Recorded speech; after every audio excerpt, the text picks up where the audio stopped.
Let me ask you a serious question. If I told you to go to the app right now, pull out $7,000 in cash, and light it on fire in the middle of a parking lot, would you do it?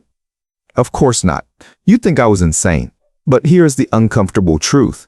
That is exactly what you do the second you drive a brand new $30,000 car off the dealer's lot for the first week. Sure, you feel great. You feel successful. You love that new car smell. But give it 3 months. The dopamine hit fades. The excitement dies. And do you know what's left when that feeling is gone? A monthly payment that hangs over your head like a dark cloud for the next 7 years. You are left paying premium prices for a liability that is rotting in value every single day. So I'm not here to be your friend. I'm not here to validate your feelings or tell you that you deserve a treat. I'm here to stop you from being a bank's favorite customer.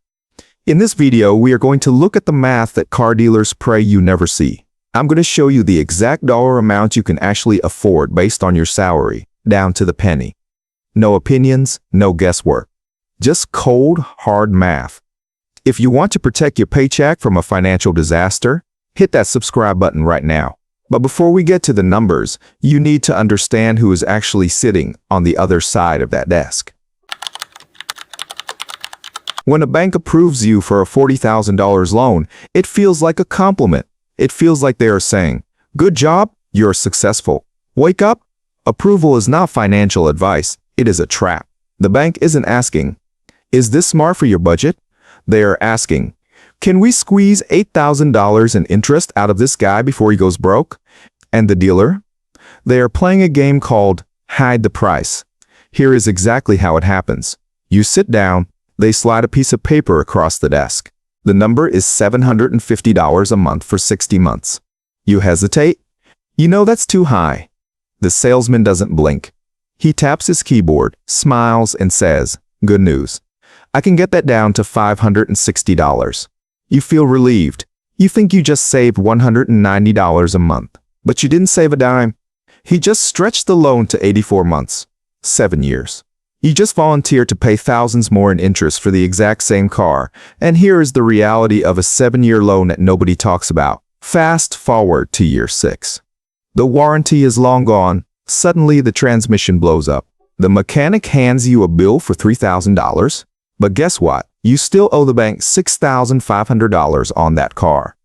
Now, you are writing a check to fix a car that you don't even own yet.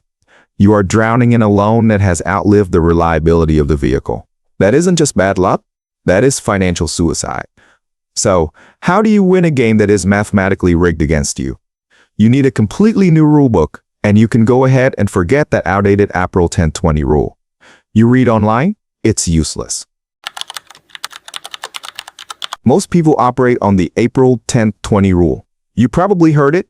Put 20% down, finance for 4 years, and keep costs under 10% of your income. That sounds reasonable. It sounds safe. But do you know what safe gets you? It gets you a life of mediocrity. It assumes that nothing in your life will go wrong for 48 months. If you actually want to build wealth, you need to play by a stricter set of rules.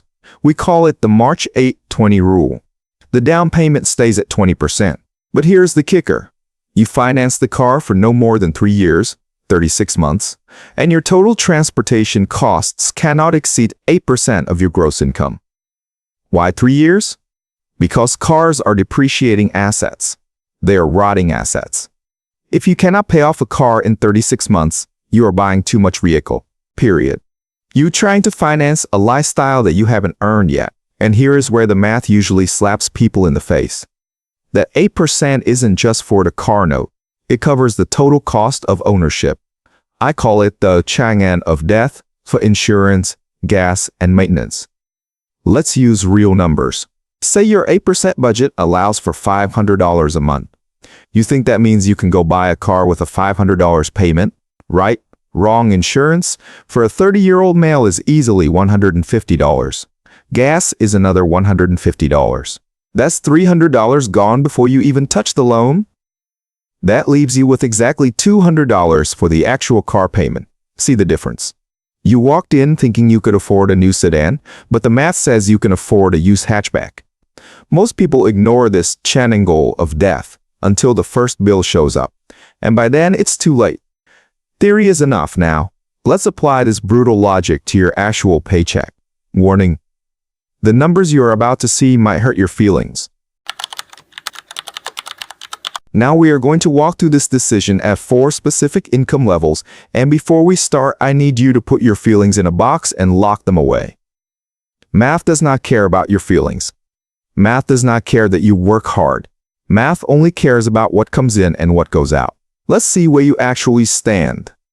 Level 1.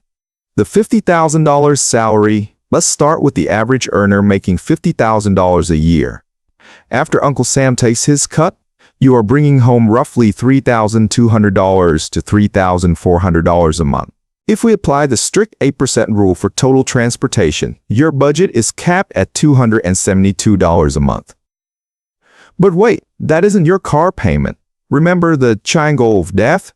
You still have to put gas in the tank and insure the vehicle. Even if you are frugal, insurance and gas are going to eat up at least $150 of that budget.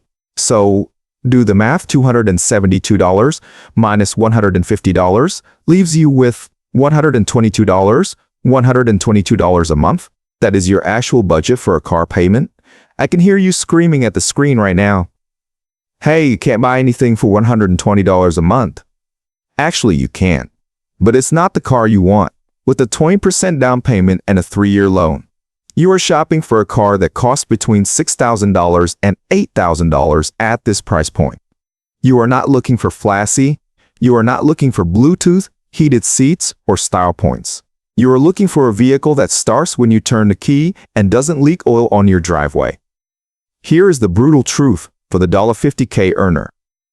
You do not get to have a nice car yet. You are in survival mode. If you go out and sign a lease for a $400/month sedan, you aren't just stretching your budget. You are voluntarily signing up to be broke for the next decade. Level 2. The $75,000 salary. Now let's move up to $75,000 a year. You're feeling a bit more comfortable. Your take-home pay is around $4,500 to $5,100 a month depending on where you live. The 8% rule gives you a total transportation budget of roughly $400. But again, insurance and gas don't care that you got a raise. They still take their cut. After expenses, you are left with about $250 a month for a payment. At this level, you are shopping in the $12,000 to $15,000 range. This gets you a solid, reliable used Honda, Accord, or Toyota Camry. It's a good car, it's safe, it works, but here is the trap. At $75 a year, the bank doesn't see you as at risk anymore. They see you as a prime target. They will easily approve you for a $600 or $700 monthly payment. They will show you a brand new SUV. They will tell you that you qualify for the sport package. And because you can physically make the payment, you trick yourself into thinking you should make the payment. Do not bite the hook. Just because the bank is willing to lend you the money does not mean you are wealthy enough to spend it. If you take that $700 loan, you are one layoff or one medical emergency away from disaster. Level 3. The $100,000 salary. The danger zone. Welcome to the 6-figure club. $100,000 a year. This is psychologically the most dangerous income bracket in America. Why? Because $100,000 used to be the benchmark for rich. You grew up thinking that once you hit 6 figures, you made it. You deserve the BMW. You deserve the Audi. Let's look at the math. Your take-home is roughly $6,000 to $6,800 a month. The 8% rule caps your total transport cost at $544. Now, because you want a nicer car, your insurance is higher. Your gas bill is higher because that German engine requires premium fuel. So, subtract the overhead and you are left with roughly $400 a month for a payment. With a proper down payment, you are looking at a car price of $20,000 to $25,000. That buys you a fantastic, late-model used car, but it does not buy you a brand new luxury vehicle. And this is where the ego kills your wealth. You are standing in the dealership parking lot. On your left is a sensible used $25,000 Acura. On your right is a brand new $60,000 buy BMW X5. Your brain says, I make $100K. I'm not driving a used car like a college student. So you sign a lease for the BMW.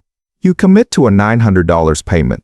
and instantly you have stripped away all the financial power that your high salary was supposed to give you. You are now high income, low net worth. You are earning like a winner, but spending like a loser.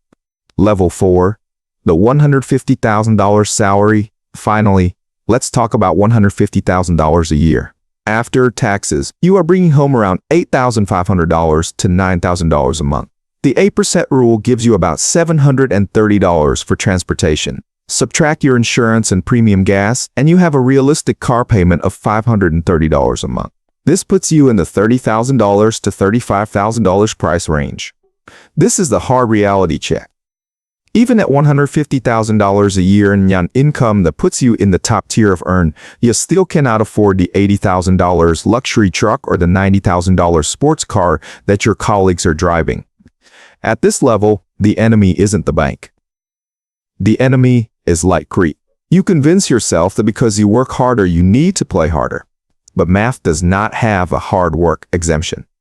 If you buy the $35,000 car, you stay rich. You invest the difference. If you buy the $80,000 car, you are just a hamster running faster on a more expensive wheel. I know, those numbers on the screen are ugly. They probably made you feel defensive or annoyed. But let's look at what happens in the real world when two people face this exact same choice. Let me tell you the story of Jessica and David. I know these numbers can feel abstract on a spell, so let's watch what happens when we unleash this logic into the real world. Let's look at two colleagues, Jessica and David. They are the same age. They live in the same city and they both earn exactly $75,000 a year. Jessica walks into the dealership and falls in love with a $35,000 SUV. It's sleek, it has leather seats, and the dealer tells her she deserves it. He works his magic and gets her a monthly payment of $650 by stretching the loan out to 7 years.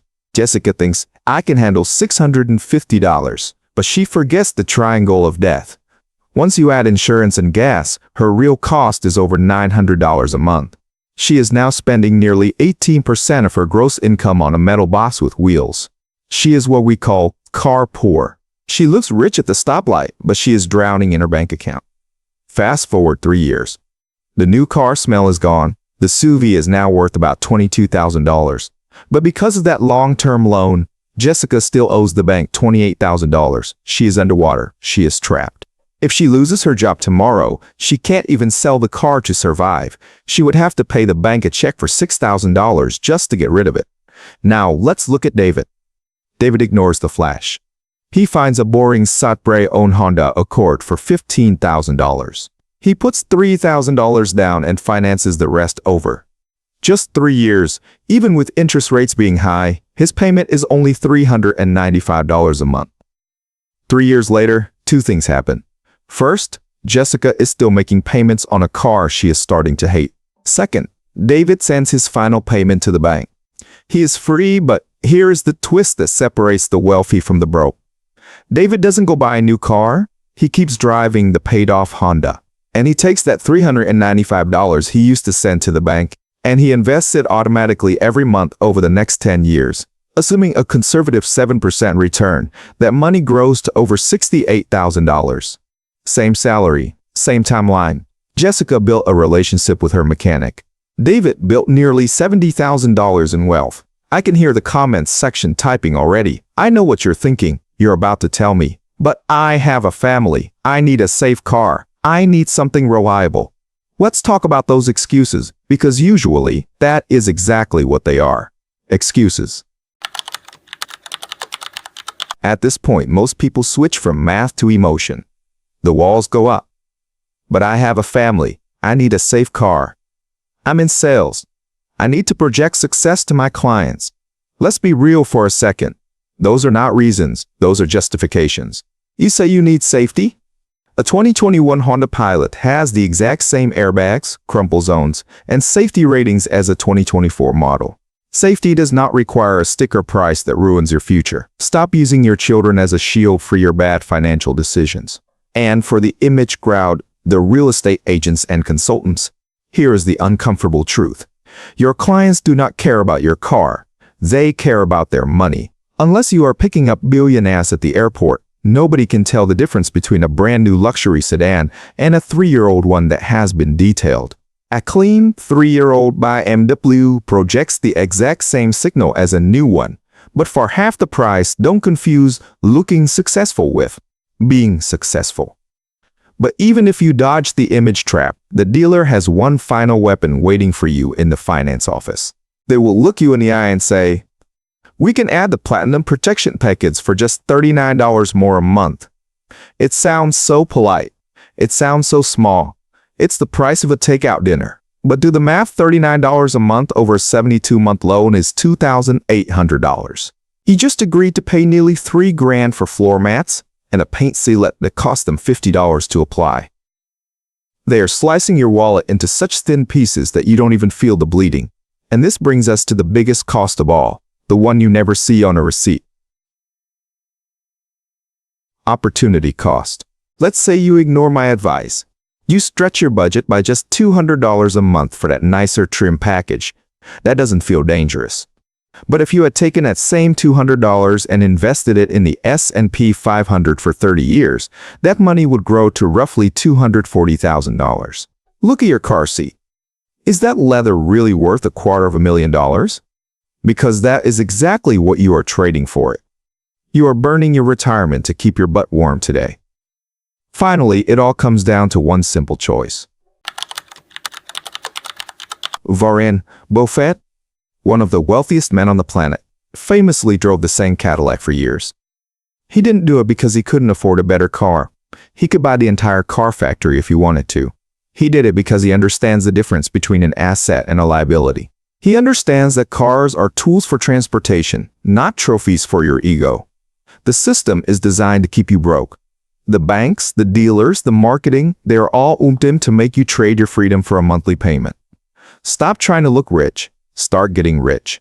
The guy in the lane next to you driving the beat-up sedan might just be wealthier than the guy in the brand new Mercedes. One is building a future, the other is building a facade. If this video was the wake-up call you needed, hit that like button and subscribe. And you'll want to stick around for the next video. We are going to take this exact same logic and apply it to the biggest purchase of your life: housing. If you think car dealers are manipulative, just wait until you see the math on your mortgage. You do not want to miss that. I'll see you there.